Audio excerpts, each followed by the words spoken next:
All right. I believe that we're live now. So, welcome to the first Business PMO live session. Welcome. My name is Tony Bryant, and I'm the owner of Business PMO. And we have some folks who have submitted some questions, and we went out to Indeed.com because one of the most common questions that I get is how do I prepare for an interview? So that's going to be the discussion for today. Going through some interview questions. I'd be remiss if I didn't do like everybody else on live and say make sure that you're sharing this or waving and asking questions. This is my first live session, so I'm very excited about it. If y'all have questions as we go, please type them on in there. I'll do my best to keep up. I got a couple people helping me also, so really looking forward to seeing the questions come in. And I can stop at any point in time that I see a question. I'll try to answer that. So I've been managing projects for going on about 25 years, give or take 2 or 3 years, somewhere right around there. And teaching project management and various venues. So these are some of the things that I hear from the students and also some of my coworkers, people who are coming out of college and people want to start getting a job as a project manager, they want to make that transition, or they have an interview coming up. So these are designed to try to help y'all out. So again, hope you enjoy it, the information. And if you do, great. And if you don't, hey, hang out. You might find something out that you like. So literally, if you see me looking off to the side, I've got some questions here. So the first question that I did a video on earlier, I think it was late last week, was the first one is, if you're in an interview and they say, what is your process for setting project goals? So we did a big video on this, or like 5 different versions, and we tried to take it from a DISC point of view. So those who aren't familiar with this is the different personality types. So you can do dominant, there's all the different ones on there. You may have heard of Herman brain dominance, Myers-Briggs, all that. Really trying to assess who you're speaking with so that you can give an answer that they're most likely to understand. So if you have somebody who is a very strategic thinker, and somebody like a project manager is typically more organized thinker and personality. If you start answering that strategic person in an organized manner, it might sound good, but it's not going to connect with them. So knowing who you're talking to is a big deal. As always, with any interview, any job, you want to make sure you do your homework on the company beforehand, so that you can know what you're going into. If you're going into an IT, construction, science, medical, any of those sort of things. So this first one, we did the video on how do you set your project goals. We're trying to get past the idea that everybody just simply says, oh, I follow a SMART goal approach, specific, measurable, all that. And really trying to get into what are they looking for. So usually when somebody asks you a question about how do you set project goals, they want to know how you're going to be interacting with their team. So project management never has been very well defined. There's no real 30-second intro that's universally accepted to say what a project manager does.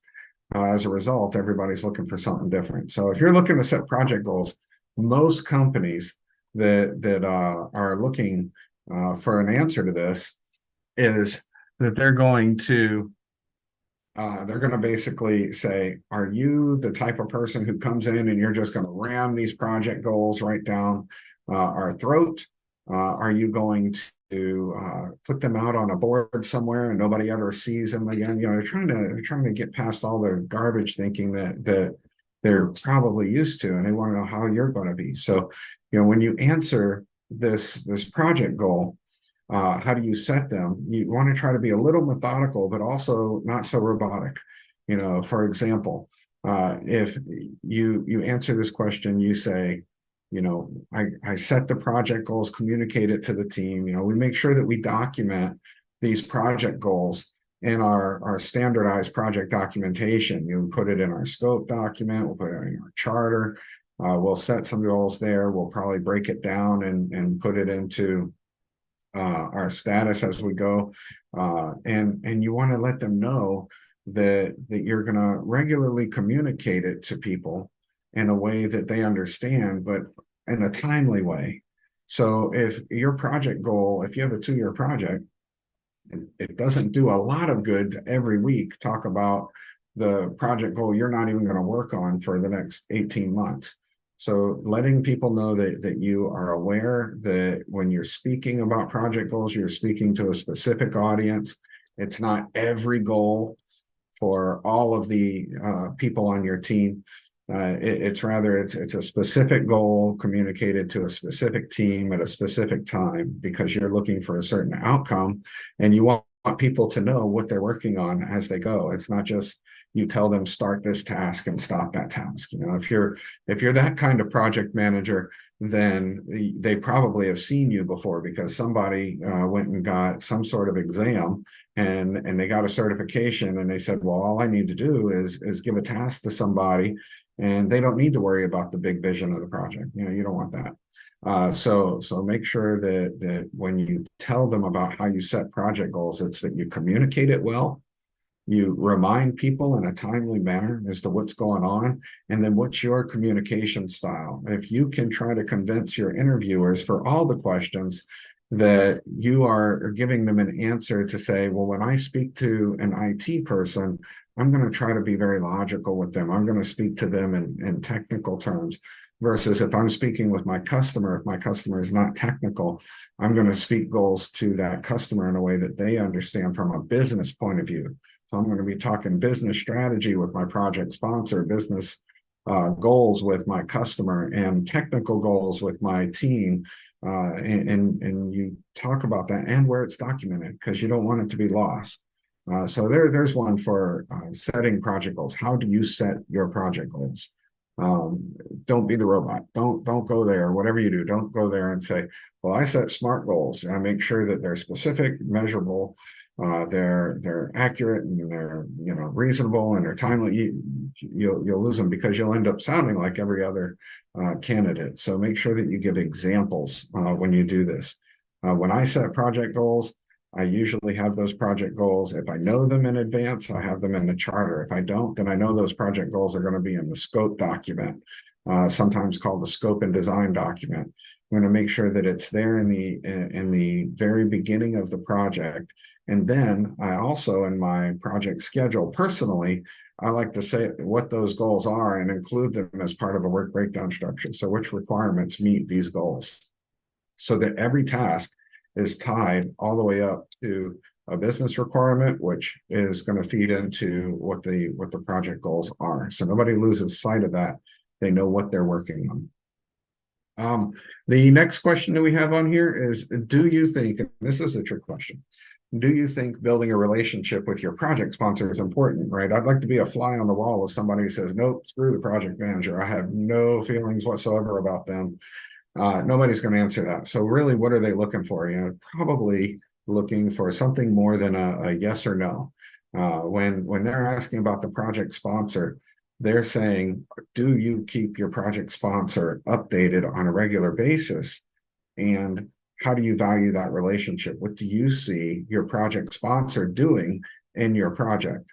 I watched a guy who is a project manager, senior level project manager hired in, actually tell the project sponsor, who was the CIO, who was this person's boss's boss's boss, tell them that you don't need to know what we're working on. We'll just show you the outcome.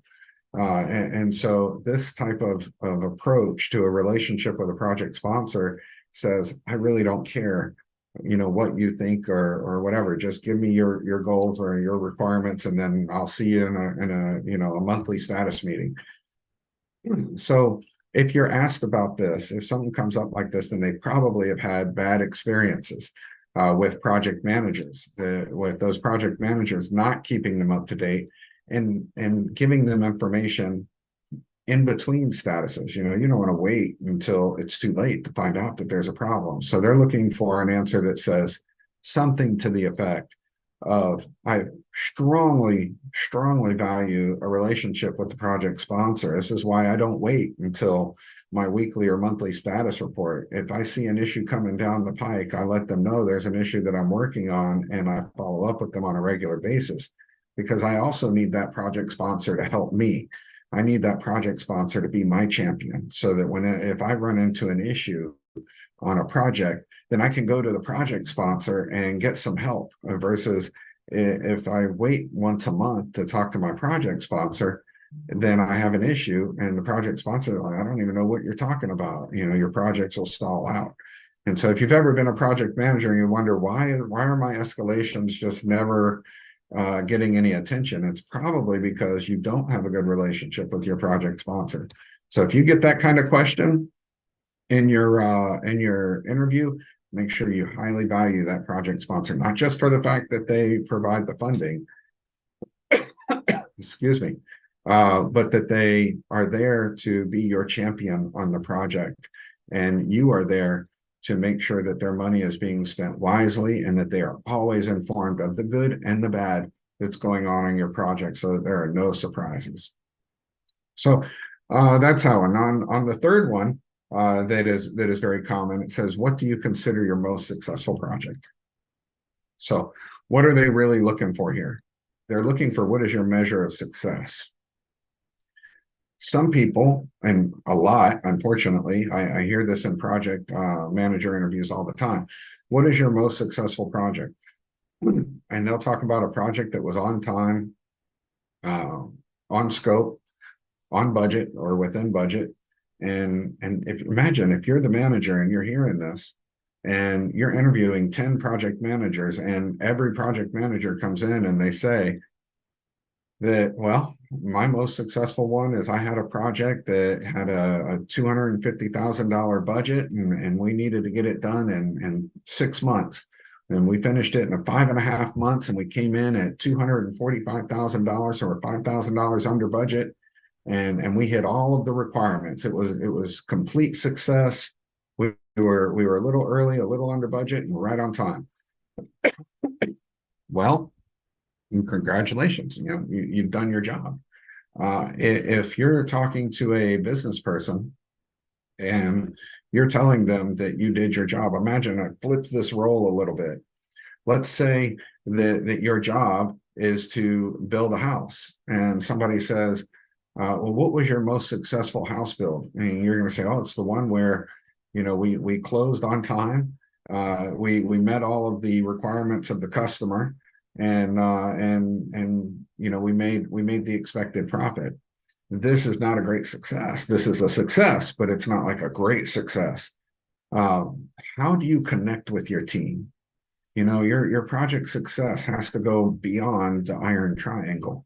It has to go beyond the fact that you're on scope and on budget and within the quality of your requirements there. Did you burn people along the way? Did you elevate anybody along the way? And this is really what you're looking for. You're looking for that project manager who can do all of those things that they're expected to do, because believe it or not, if you deliver a project on time, within budget, and meet all the requirements and quality, you've simply done your job. You have not done anything extraordinary. But if you do those three things, then what you end up having is, and by the way, I'm coughing, so somebody's got me some water. Isn't that amazing? So what you have done in a project where you meet all of those things, but then you start giving examples about how your team is better than they were before they started the project. How did you help a junior project manager start to move into more of a senior project manager? What about a programmer?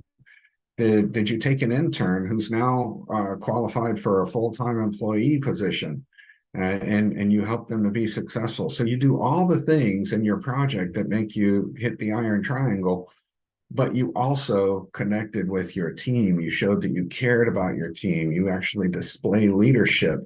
You recognized your team. At the end, you celebrated with it. And so your biggest success of your project isn't that you did your job by staying on budget and within scope. Your biggest success on your project is when you did all those things, plus you elevated your team members' skills relationships, all of that, that makes you a leader, and that's somebody they want to engage with their team. So it's very important.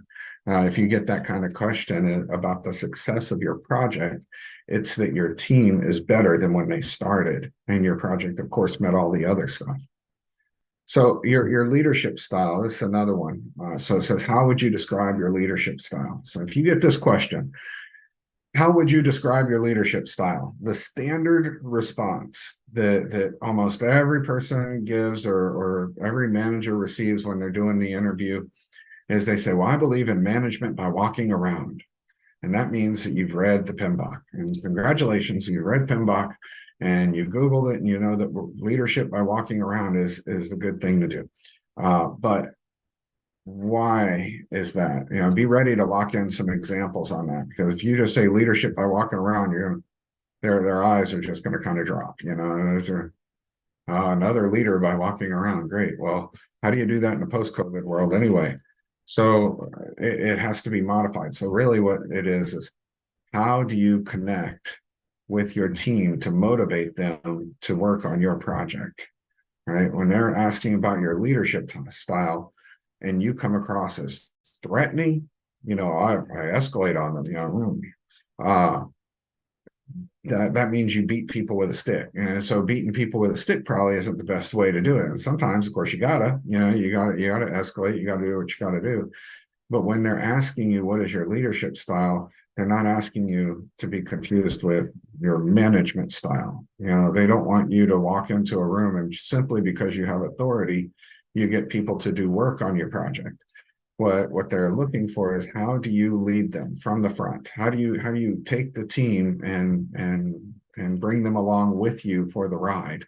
And so a lot of this hits on leadership versus management.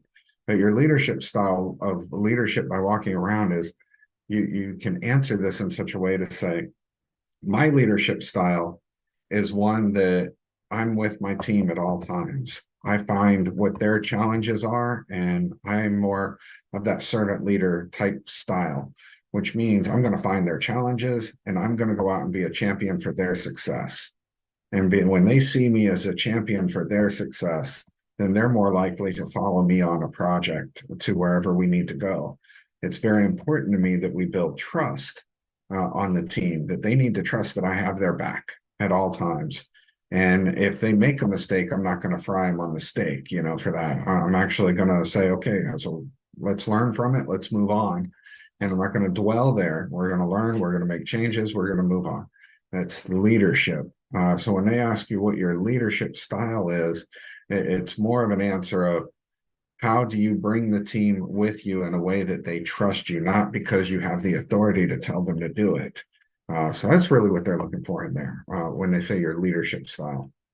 And this kind of goes into the next popular question. So next popular question that project managers get during an interview is, what do you do if someone's underperforming? Again, they're looking for, are you more of a honey person, a pushover, or are you more of a vinegar person, a threatening person, somebody who's so dominant that they get their project done, but then at the end of their project, they turn around and look behind themselves and there's a long line of dead bodies. So congratulations on your successful project. Now you don't have any team that ever wants to work with you. So where is that happy medium? So when somebody is underperforming, think of it as, how would you do anything else in terms of an issue? If you have an issue on a project, you're going to have some sort of quick process to do root cause analysis. If somebody, for example, is not performing because they don't have the skill, then your response to that is entirely different if somebody is not working on something for you because they have something going on at home, because they have 15 other project managers in a matrix environment and they don't know what the priorities are and they keep getting pulled left and right. So one of the first things they want to hear from you is, do you care about your team? Do you care about your team? Are you actually going to them and doing some level of root cause analysis to figure out why are they underperforming? Not just what you're going to do. because the standard answer there is, well, if somebody's underperforming, then I'm going to go and I'm going to talk to them, say they need to do better. And if they don't do this task, then I'm going to go talk to their team lead / manager, and I'm going to keep going all the way until they get it done. So that's not a good answer, by the way. That may be a book answer, and that may be ultimately what you have to do, but you really want to focus where they are. What's the reason that they are underperforming? So I see a bunch of people have started to join here. So I just want to do a real quick reminder. If y'all have questions, type away, and we can address those questions instead of just going down my list here. But if I don't see questions, here we go. So the next one up for bid. What project management software do you have experience with? Once upon a time, excuse me. Once upon a time, if you read a book or an article about some piece of software, you went and put it on your resume and you said, I have experience with blah, blah, blah, blah, blah, whatever it was, even if you really didn't have that much experience with it. On this one, I want to encourage you to be very transparent. The field of project management is really expanding now. There's a lot of people that are trying different applications. Some of them are free, some of them cost money. And the traditional answer for projects of being, well, I'm going to use Microsoft Project or, Visio Project, depends on how far back. I use Microsoft Project for my projects, and I'm good. Or I use SharePoint, or I use, whatever. They're starting to expand in Agile. They're getting in more hybrid. They're getting into more waterfall. And it's really funny to watch because waterfall, that's your traditional methodology. Agile is something that's supposed to produce something that works. So you'll see Jira out there. You'll see all kinds of different software for Agile. And then you have hybrid, which a lot of project managers like to say, well, I'm somewhere in the middle there, but nobody really understands what hybrid is. If you just rattle off tools, the people that receive your answer, they may not know what that means. Why do you use your tools? So if you get this question in an interview that says, what tools do you have experience with? By all means, answer it. But have examples of how you use this software, not just what software you use. So if I use Microsoft Project for mine, which I often do, then I actually pull this up and I will explain to the people I'm talking to that in my weekly status, I'm going to pull this up and I'm going to go down each line item and I'm going to make sure that I have the correct status for each line item, and it guides the agenda for the meeting. I use this because I can easily see changes and how it ripple effects all the way through. So if I have a task and it's delayed, I can just really quick change it from 10 days to 20 days and see what the effect is on the project without having to spend a lot of time in the meeting trying to do some kind of calculation or have a big discussion. So you can talk about whatever tool it is that you use, why you use it, what methodology you use it for. Now, if I say that I read an article on Jira or I went out and practiced on Jira and I just notice it's sticky notes that go from one to the other, and I oversimplify that, and I don't have examples of using it in a real environment, and how I use it to guide meetings, how I use it to guide discussions, how I use it to feed into my status reports. That's really what they're trying to get after in this. It's not just a list of tools. So whenever you get that question on there, make sure that you actually talk about how you use it, and how it guides. Why are you using it? Any of that kind of stuff. All right. Conflict. Now, this is my favorite part. I could probably do a whole live session just on conflict because we have a lot of fun with conflict. When I teach this at the University of South Carolina, we have a lot of fun with conflict, and we'll just create some wild scenarios here. But conflict, how do you resolve it? You have two people that just don't seem to get along at all. How do you get them to work together? How do you get them to work together? And most people that I see in interviews do this. they say, well, I just pull them into a room and we talk about it, and we try to get to see each other's point of view. And while there's nothing wrong with that, it's also not entirely realistic. Why does that work? If you use that as a technique for conflict, why does it work? Don't just say what you did. Why did it work? What's the underlying cause? So if you pull two people into a meeting and you get them to talk to each other, why couldn't they do that outside the meeting? What is it that you did in your meeting that suddenly, magically, they want to talk to each other? And normally, if I hear this in an interview, I'm thinking, well, give me an example. If somebody, tell me where you had two people that were just locked in the horns and they didn't get along, but for some reason you showed up, put them in a meeting or a conference room, and now all of a sudden they cooperate. What did you do? What was your contribution to that? So when I'm answering this question, if I'm on the other side of the table and answering it, what I try to do is try to come at it from, it's almost always a personality conflict. I start with the assumption that whoever's in conflict, whether it's with somebody else, if it's with me, whatever it is, I start with the assumption that these people want to do a good job, and that their argument isn't that they hate each other. It isn't that they're trying to be lazy or any of the accusations that people will usually throw at each other. It simply is personality conflict. They work differently. They have different problems. They have different goals. They have different ways of seeing the world entirely. You have somebody who's very, very logical, very, very focused on the science of whatever it is they're working on. So I get a lot of IT projects. So I get a lot of people who are programming or installing servers, and they're very logically focused. And where they have most of their conflict is really not with other logical people. It's usually with people who are your team builders. They get into conflicts with people in other roles that are not technical and that start working more on the soft skills. And they're working on things like, how do we build a team? How can we help each other feel good at the end of the day? And to a logical person, this is just like, what are you wasting my time for? And so they see problems very differently. So I will give examples from my projects where I talk about how if people are at opposite sides, and you see me holding my hands like this because I'm visualizing that Herman brain dominance deal where, it's logical, strategic, organized, and emotional. And at the exact opposite side of this, you can have a logical and an emotional type person. They're not going to connect. And then you have strategic and an organized person. They're not going to connect. Not very well anyway. So to resolve that conflict, I either have to be in one of those connecting dots, or I need to bring somebody else who's in there.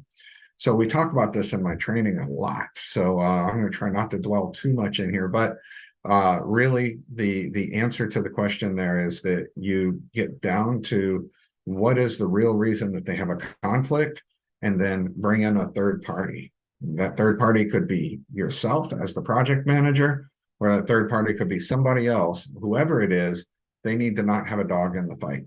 They need to be an objective person, but you also need to look at their personality type and make sure if a logical and an emotional person are locked horns, that you bring in a strategic or an organized person so that you can try to get them to communicate to both of them, because they're not going to see each other's point of view. So you either need to be in that strategic or that organized role so that you can communicate to both of these people at opposite ends of the spectrum, or you need to bring somebody else in who can help resolve that conflict. You don't need to patronize anybody in this. So in other words, you don't need to start a meeting and go, we're all part of one team. Like if you've ever been locked in with somebody and you're in a major conflict and somebody comes in there and says, we need to work together, I just want to rip their throat out. I can't stand that sort of response, just patronizing response. So really, when you answer this question in an interview, talk about how it was something where you brought in that third party. There's a good. So the next one on the list here, before starting a project, what documents do you need? So yes, there's a very standard response to this. Of course, you need a project charter. And are they testing you though? When they're doing this interview, are they testing your knowledge? that you know that there should be a project starter. I'm sorry, project starter, a project charter to start your project, to authorize it. Yes. Do you need any agreements? If you have any vendors, if you have any contractual legal documents, anything, all that needs to be at the very beginning of the project if it's already started. What they're looking for in this interview is, do you know beyond the project charter? Like, how do you handle a scenario where you start your project, but it's already started? You've been brought in, but somebody's already done research. They've already done a request for proposal. They've already selected a vendor. They already have an idea of what the solution is. They're not looking for the project team to come up with a solution. They've already come up with the solution. So all of this history needs to be there. Also, don't forget to mention that you want to look back if the company has a lessons learned database. Was there a similar project that was done in the past? Did they do a lessons learned? Can you glean anything from it? So what they're looking for here is that you can go beyond a project charter, but also how do you handle getting a project when the project is already technically started, but never had a project manager? So in the consulting world, we call that making money. Because they bring in a project manager when it's already in the ditch, and they say, so what do you do when you need to start a project? What documents are you looking for? So they're looking for somebody with experience, somebody who knows that there's going to be vendor agreements, that there needs to be a project charter with agreement from your project sponsor, that the people who are supposed to be assigning resources to your project, and that to go around and ask all these people, are we all on the same page before we all start marching forward in different directions? So you may get that as a test question. What skills do you have that make a good project manager? The standard answer in that, communication is the number one skill of project managers. I argue that all the time because I really want to hear from somebody that their skills. What does communication mean? Is it that you're a good speaker, or is it that you do what you said you're going to do? So if you have a communication plan and you say you're going to put out a weekly status report every Friday, and you say that you're going to do a monthly executive review, or you say that you're going to get out in front of the building and you're going to do some sort of a rain dance or something like that, whatever it is that you said that you're going to do, did you actually do it? Did you follow your communication plan? These are good skills. The other good skills that they're probably looking for is beyond the book, right? The book, if you go get PMP certified or you go and get CSM certified and you're a Scrum Master, congratulations. What makes you special as a project manager? You can pass a test, great, you got your certification. What makes you a good project manager? And a lot of times what folks are looking for in that is that you care about your team, that you know how to lead them in the middle of conflict, chaos, when things go wrong. And the way you communicate this in an interview is you give examples. You give examples of how you were a leader in the project manager role. And if you were not in the project manager role, if this is your first interview where you're looking at things, then talk about how you did it as part of the project team. Where you're still leading and caring about others. It's not just this silo and it's only me. How did I connect with others and learn how to put my task with their task and how to pass work back and forth? You don't have to have been in the project manager role to be a good project manager, but you do have to care about your team. You do have to want to lead your team. So communication, by all means. Nobody wants to get up there and say, well, if you can't communicate, if you get up and you start dictating to people, then of course, this isn't a good skill for a project manager. But what are your examples of communication? How do you communicate? Written, verbal, in person, if you can, on video, like we're doing now. These are examples and ways that you can answer these questions where you don't just give that standard robotic sense of saying, communication is the number one skill of a project manager, and I'm a very good communicator. Every time I speak, flowers come out. You don't really want that. What you're trying to do in that interview for that one is show them how you connect with the team, How do you connect with them so that when they see you come into lunch at the cafeteria, they don't go, oh my God, here comes the project manager. Rather, they're like, hey, come and have a seat with me. Come sit with us. Let's talk. They don't need to be afraid of you. So this a good one. What types of projects have you worked on? Hopefully this is something that you know before you get to the interview. If uh, if you have only worked on IT projects and you're interviewing for a construction project manager role, I hope you're ready. Because there was at one point in time a mode of thinking that said if you have your project management certification, project management professional certification, that you can manage any project whatsoever. And that has proven to be patently false. It is not something that if you get a CSM, that now you're suddenly a great Scrum Master. If you have a PMP, that you can manage any kind of project. It's not the case. If you're going into a certain field for an interview, then you need to go in knowing something about that field. You definitely don't want to be trying to pretend to be an expert when you're not.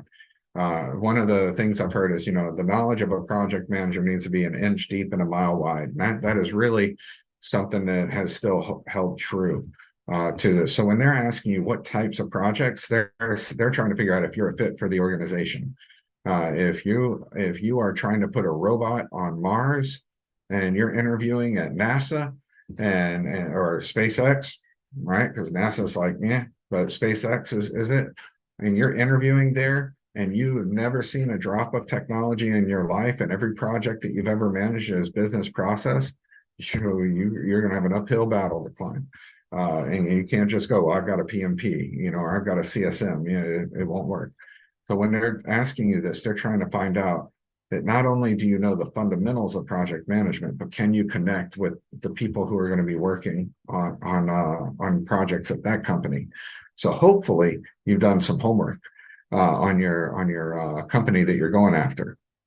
So don't be afraid, by the way, just on that line, don't be afraid to switch from one industry to the other. But if you get this question, know that that's what they're looking for. So acknowledge up front that you're looking to transition from IT projects to construction projects, for example, and explain why you think or what you've done to enhance your construction knowledge, the process of a construction. Use some terms that are familiar to them with that industry and say, I know how to manage projects and I know a bit about your industry, and I get in there and I want to make that transition and get into construction project management. So I have a mentor who's, a good friend of whoever's hiring you. You've connected on LinkedIn, you've taken that person to lunch, so you've learned about the industry, you've done something. It shows that extra initiative if you're looking to change industries. If you are going from an IT project manager role to an IT project manager role, then hopefully by the time you get to the interview, are we talking applications? Are we talking infrastructure? Are we talking cybersecurity? So you get in there, and what they are looking for really is, have you investigated the role? Do you know that you're coming in here for cybersecurity projects, even though your resume didn't say anything about cybersecurity, and they're just trying to figure out, did you leave it out of your resume? So address it up front. If they ask you what type of projects, then you need to be very familiar with the job that is being asked. And you need to be able to let them know that that this is a cybersecurity project manager role, or this is a construction project manager role. Any of these things will help you along. Example, I got one of my clients, the state of Michigan, and they were hiring for a cybersecurity project manager. In the job description, they specifically said they want somebody with experience in cybersecurity, which at that point in time, my cybersecurity experience was like not much. But I ate the book on cybersecurity. And when we got up there to the interview, I explained that I've been in IT for X number of years. I think at that point in time, I was in IT for over 15 years. And so I went in and basically said, well, I haven't done any strictly cybersecurity projects, But what I have done is I've gone out and I've taken a look at your chief security officer's published cybersecurity strategy, and I can see some projects that could come out of this. And for example, I see some projects with asset management in here. I see some projects where you could really enhance your cyber defenses. You could put FireEye in there, and I started using some of the software and terms. And in answering that question, I was able to say, I've never done cybersecurity projects, but I know what cybersecurity is. I've been in the IT industry, and I went out and took the initiative to read your chief security officer's published strategy for cybersecurity. And I also noticed I connected with a couple of your directors that I noticed are in the interview panel, and I see this is their experience. And I started talking to them about it. Now all of a sudden, we're having a conversation about cybersecurity. And even though my experience was this, I got the job. And they ended up turning like a $10.3 million cybersecurity reorg project over to me because they saw that there was some passion there about learning the topic, but they didn't expect me to be a subject matter expert. They just expected me to show the initiative and show that I actually could communicate with people in that field. So this is a very important thing to do here.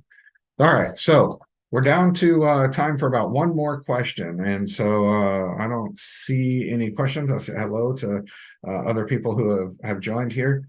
So here's the last one that I'll do, and I'll pick my lucky number 13 here. So lucky number 13 question is, what is the biggest mistake you've made on a project? And what did you learn from it? This is a very, very common question that you get in an interview. And I would say you definitely want to be honest. If you say that you haven't made any mistakes on a project, then you're never going to get this job. They are not looking for perfection. And if you say my projects don't have issues, then you didn't have projects. Every project has issues. So you would automatically be eliminated there. But I would say at the same time, balance this out, is that whatever problem you say that you learned, be ready when you go into your interview to say what you've learned and how you've been able to, in another project, approach the same issue with your solution to prove that you've learned it. So that's kind of a lot of word salad there for a minute. If you go in there and you say that the biggest issue you had was being able to keep track of the budget, that's a whopper. If you have trouble keeping track of the budget, and as a result, you were over budget by 25%, you say, but since then, I've learned that if I just have an Excel spreadsheet, then I can keep track of the budget very well, and I just need to refresh the data. If you say something like that, it's probably not going to go over well because you were a project manager, supposedly, already. And if you had a problem keeping track of the budget, how are you a project manager? Like, you need to be specific. So if you have a problem that you have learned from, definitely share it, but make sure you pick a problem that you can prove you have solved in another project. Example. When I first got into project management, and remember, this is a great way to basically say, when I was first getting into the role, I made this error. When I first got into project management, I struggled with keeping up with email communications. I was leaving people out, and I would find out in status meetings that people were behind on tasks or hadn't started on tasks because they didn't receive an email from me, or maybe they sent me an email and it didn't catch. I didn't see it, whatever it was. However, I was talking to my mentor about this and trying to figure out how I could do better. And my mentor put something that's right on the tip of my nose and said, why don't you just use distribution lists? Have a distribution list for your core team, your leaders, your business analysts, your project coordinator, your client advocates. Have a distribution list for them. Have a distribution list for each of your sub teams. Have a distribution list for your customers. If you can use these distribution lists, put them in your communication plan, say how you're going to use them, and also encourage people to put the project code in the subject line. You can create an email rule so that it automatically goes to certain folders. And then as part of your daily check-in, you come in, you check your voicemail, you check your email, and you can go right into where all of those are. Your emails are automatically organized. And so I started doing that. And lo and behold, the number of miscommunications or things that people said they didn't know about, they started to drop. And I noticed in my next project that I tried that, my mentor was absolutely right. So in that kind of a answer, which is still general, make it specific to you. In that kind of answer, I basically was able to say, I'm humble enough to know that I need a mentor at all times. And everybody needs a mentor. It doesn't matter if you've been doing this for 40 years, you need a mentor. I admitted that I made a mistake. I showed that I learned from it, but it wasn't such a whopper of a mistake to say that I just am a horrible, horrible project manager. And I only encountered this problem once in my career. And I have no evidence that I've done anything to resolve it since then. You avoid all that. So in summary, pick an issue that's reasonable, that's not such a big whopper, one that you can say that you took advice from somebody and that you applied the solution to your future projects, and then you solved it. So that would be the way that I would suggest answering that question. So we are here at the 45-minute mark. So I just want to say thank you to everybody who joined. We will be doing this every Thursday at 7 p.m. The next one that we're going to talk about next week is going to be related to project management salaries. So if you're interested in negotiating that salary and knowing about where you should mark, if you're a full-time employee or if you're a consultant, then hey, join us next Thursday, 7 p.m. Same bat time, same bat channel. I hope you all found this to be very, very helpful. If so, spread the word. Let's start sharing some information together. Thank you all. Have a wonderful night. Goodbye.